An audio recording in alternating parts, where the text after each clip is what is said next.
How's it going, everybody? Oh, there you go. This is Core Tune Reviews here for a throwback review of the 2009 Metalcore album Apologies for the Weak by Miss May I. Miss May I are a Dayton, Ohio band. They've been around for about 11 years, I believe.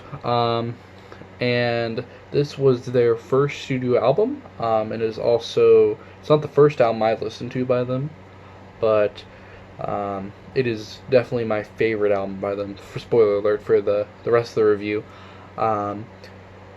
So this album, it definitely has the kind of sound that you would expect out of a metalcore album that came out around this time. Very similar sound. I think when it comes to metalcore, most bands kind of mix hardcore a bit more in so than other bands, and I think that Miss May I with this album, they kind of find a very fine niche, if that's the word for it, where like it's metal and it's hardcore. It's metalcore. It's what it is. But I think this is one of the more metal-leaning releases, if I had to say. Definitely they kind of evolved into that over the course of their studio albums afterwards. But I mean, this is a really, really good album. It's got, you got really good riffs, fiery, just alarming screams from Levi Benton, and Ryan Neff as well. He's really good on this album. And never mind. No, Ryan's not on this album. He's on Monument. That's when he joined. Yes, I was mistaken about that. My bad.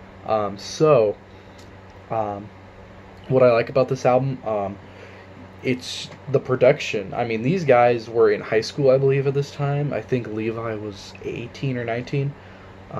If I'm correct, and this was produced by Joey Sturgis, who has produced so many albums by like Devil Wears Prada, Of Mice and Men, stuff like that. Asking Alexandria, the bigger name bands, and this is a really, really well produced album for 2009. The breakdowns in it are superb, I would say.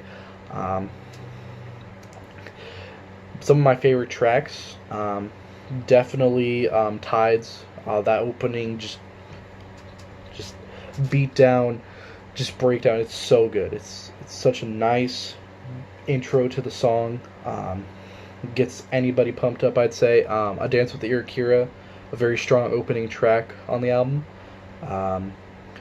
And then also, Forgive and Forget is also a really good one, and I did have the chance last September to see them live, and they did play that, and that was definitely an experience, because I hadn't actually heard any song off of their first album until then, and let me tell you, I was definitely impressed by that.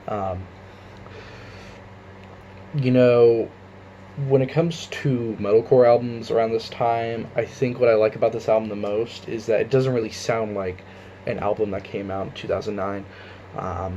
Honestly, like, I was surprised at how old it actually was.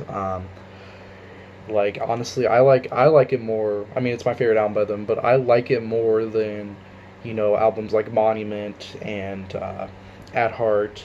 And I mean, those are still really solid albums, and their newest album is really good too. I just think that their peak sound would definitely have to be, Apologies for the Weak. Do I wish that they go back to that sound? A little bit.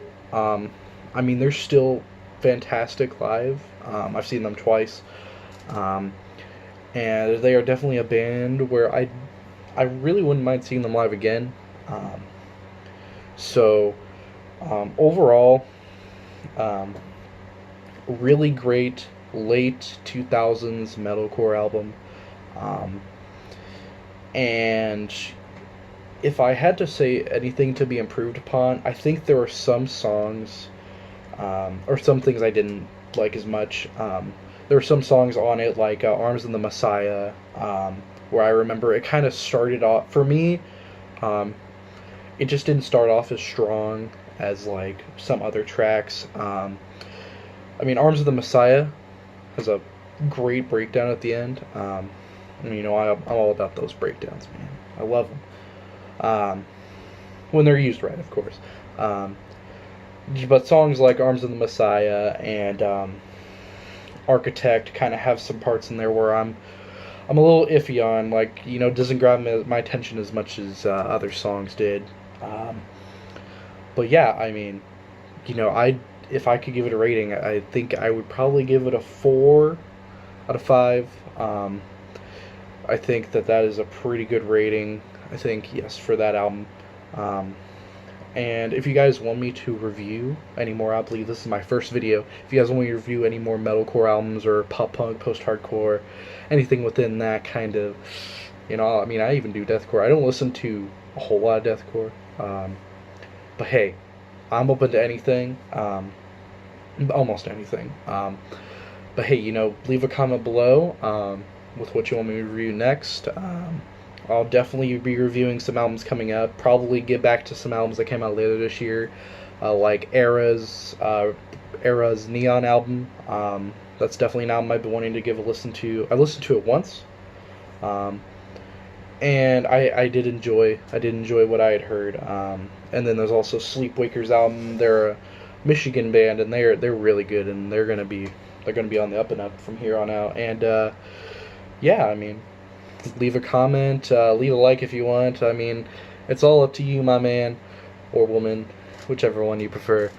Thank you. This has been my review for Miss May Eyes. Apologies for the week.